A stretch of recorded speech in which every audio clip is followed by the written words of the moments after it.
Rhett Lashlee, welcome back to Sports Spectrum, buddy. How are you? I'm great. Thanks for having me back, Jason. Absolutely. It's great to have you back. A lot has changed. Congratulations. You are now the SMU head football coach, and this is a big deal for you. November 30th, 2021 was the date you got named there, and just really excited for you. Tell us about how the role's been going for you. Yeah, I appreciate it. Obviously, with what we do, you do it long enough. Being a head coach is a dream for a lot of coaches, and so I just feel very blessed to not only get the opportunity to do it, but to do it at a place like SMU in Dallas, a place I've been, that my family enjoyed living. About 5 hours from where I grew up, close to a lot of family, and just a place where we can win, we can be successful. I know we can impact young men, and so I just feel really humbled for the opportunity to lead the program. We had you on a year ago or so, and we talked a lot about the nature of the job at that time as a college coach. And I think we'll get even more into that again with this move. But what were the discussions like with your wife, with Lauren and the kids in returning to SMU? Yeah, the decision was pretty easy just because we had been here in 2018-19. We really enjoyed our time in Dallas. We fit Dallas. It's a good fit for our family, socially, spiritually, just all those things. And then having been at SMU, knowing a lot of the people, half the players that are on the roster still, I probably recruited when I was here. And so from that standpoint, knowing it would be, I don't know if there are any easy transitions in our business, but when you're transitioning to not only a school, a city, and even for your kids, schools they could potentially go to places that you're familiar with, that obviously makes things easier. And so I think from that standpoint, when changes happen, sometimes you're unsure, you're uneasy. We had a piece about it from the start when we knew it was a possibility. It's what we wanted to do. And we're really grateful for our time at Miami, but it just was a good time and good fit for us here. And fortunately, everything just came together in such a way that you just knew that this was kind of what the Lord had for us right now. Well, that's what I was just going to ask you about, your faith in God and sort of the role that plays when you're making a big decision. We may have discussed this last year. I'm not sure if we did, but I think in any decision we make, we always want to consult God and kind of talk through him and pray to the Lord to see kind of if there is that peace, which you just described. Can you kind of talk through that a little bit? Yeah, absolutely. And, sometimes, as we all know in this world, we get plenty of time to pray through decisions, and sometimes decisions happen real fast. And, this was about the last 3 or 4 weeks of the season last year. So I was, coaching at Miami, a lot was going on. And so to say you had a lot of time to really, set aside to really pray and vet through things, things were happening fast in real time. But, I think that's where having just a consistent walk with the Lord comes in, because sometimes things are really hard decisions where you really labor over what should I do. And then sometimes it's just, this was one of those times we knew. But I think for me, like, kind of my life verse that started my sophomore year of high school has always been Jeremiah 29:11. A lot of people know it.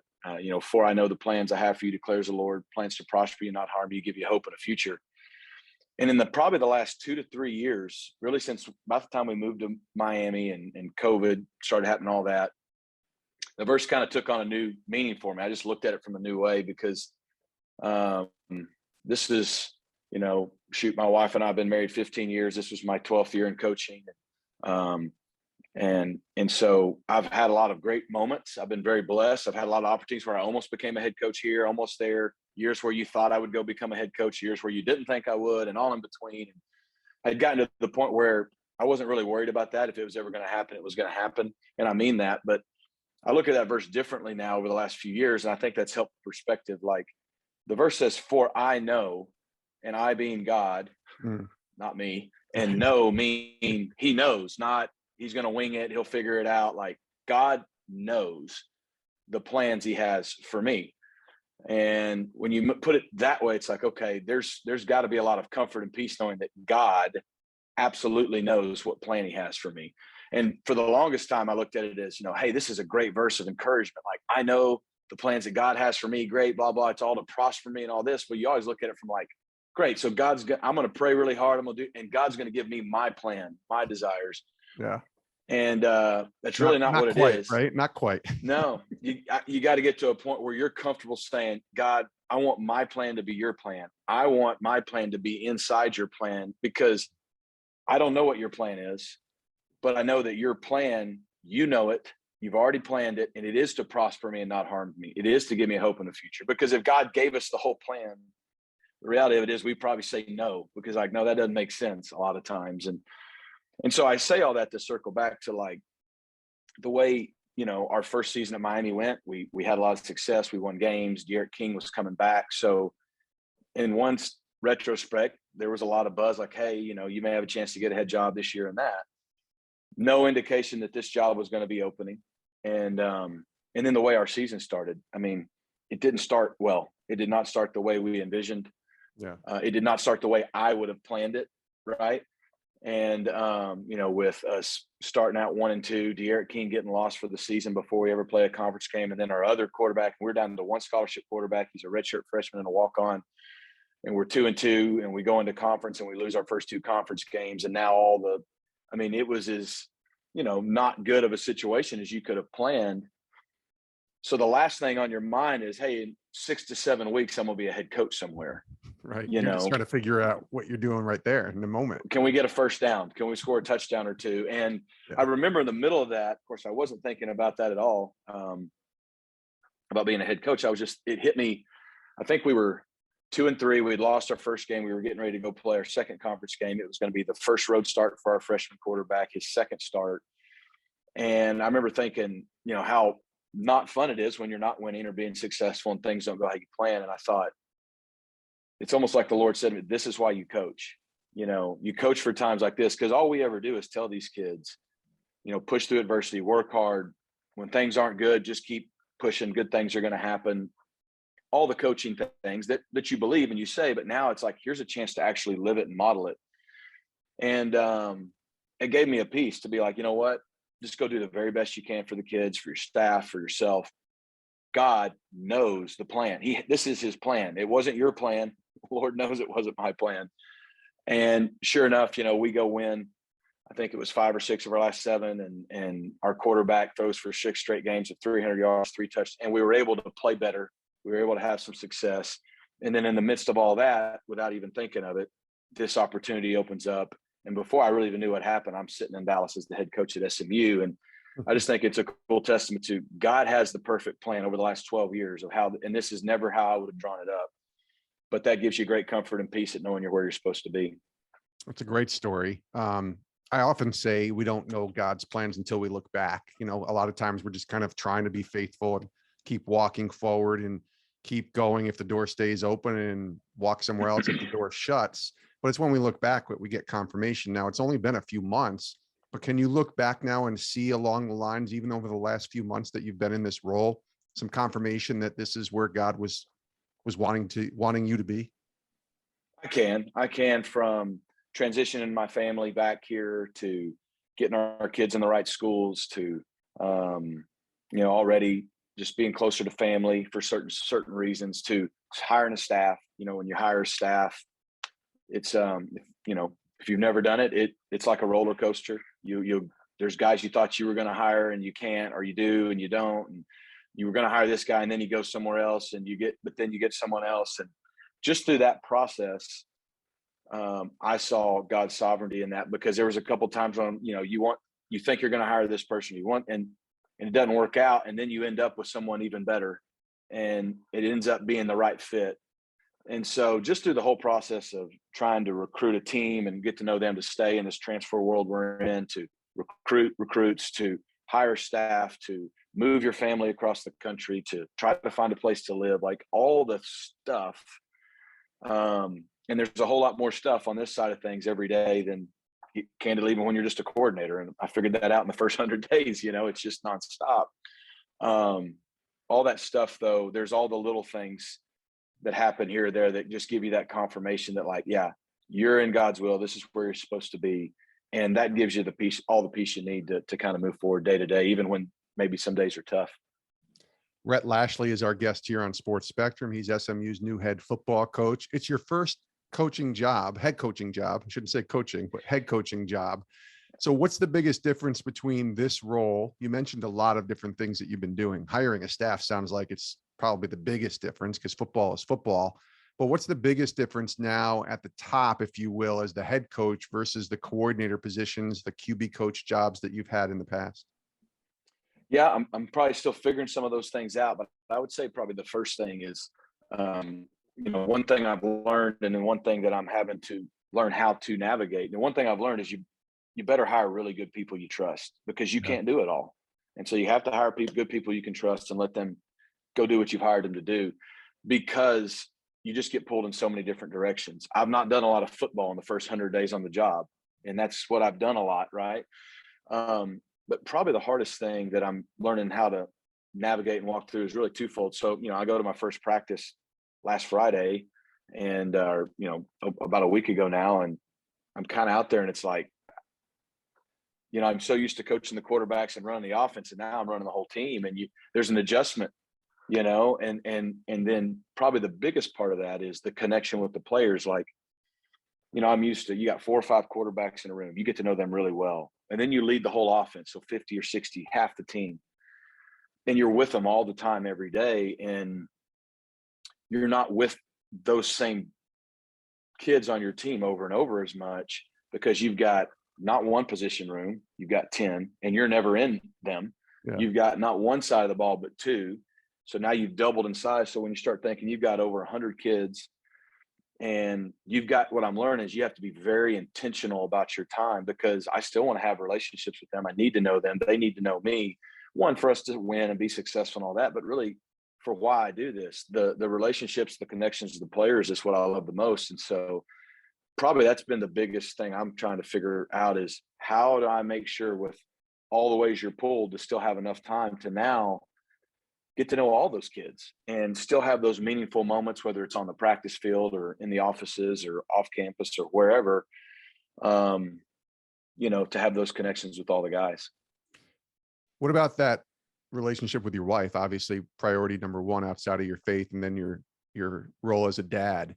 How have you navigated that? Have you had conversations with your wife about, this is a little bit different, it's still football and it's still time consuming and in season versus out season, but this is a step up, so that requires probably some conversations with you and your wife to understand this new role versus some of the roles you had before? Yeah, it does. And we had this talk a few weeks ago, actually. It was really good for us, because we've done a lot of the transitions, but sometimes just because you've done it doesn't make it any easier. Or sometimes you don't stop the process, the fact that you're still moving your family and all the change. But we had the conversation, and that's, I've been going 100 miles an hour one way. She's been going 100 miles an hour the other, to get the family moved, to get us a house, to get the kids in school, and do all those things. And it was almost been like divide and conquer. And what you find is, and it happens a lot in the transition still, but we have to be really intentional about no time together and still staying close for us. Because if not, she's over here doing her thing, I'm over here doing my thing, and you just get disconnected. Nothing's wrong with it. We got to kind of do that to some degree. Yeah. But we had a really good conversation. That's when she was able to tell me, I could tell it's different already. I can just tell the directions you're pulled in already, and the constantness of it. So there's going to be an adjustment. But me hearing that helps me realize, I still got to do the best of, when I'm home, I'm home. And, I am always on call, but being intentional with the kids. But I think I've still managed to kind of do okay with that, but being intentional about my relationship with my wife, just with all the things going on. And look, the first 100 days, there's a lot of new, there's a lot of getting settled. It won't always be this way, but it's definitely different. We've had those conversations, and I think continuing to do that, and like I said, both of us just realizing where we are is what gives us a chance to sustain and be okay through it all.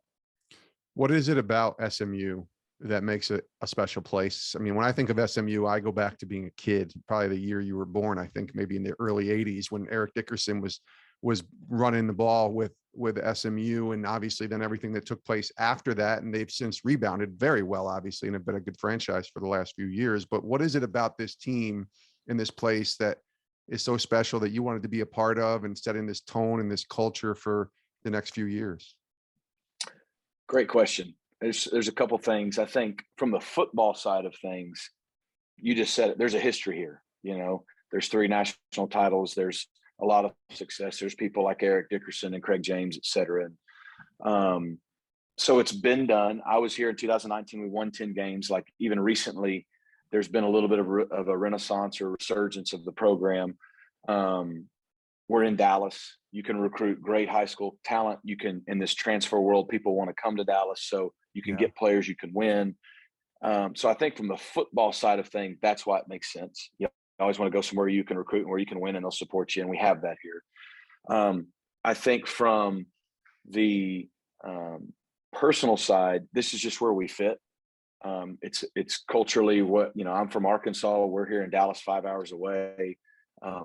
My kids can go to great schools where they can be themselves and express their beliefs and feel comfortable with the friend groups they have. The kids and the families my kids are going to be around is who we want them around, because people decisions are your most important decisions, and that's who they'll be with. And for my wife and I, we just feel like this allows us to be who we are.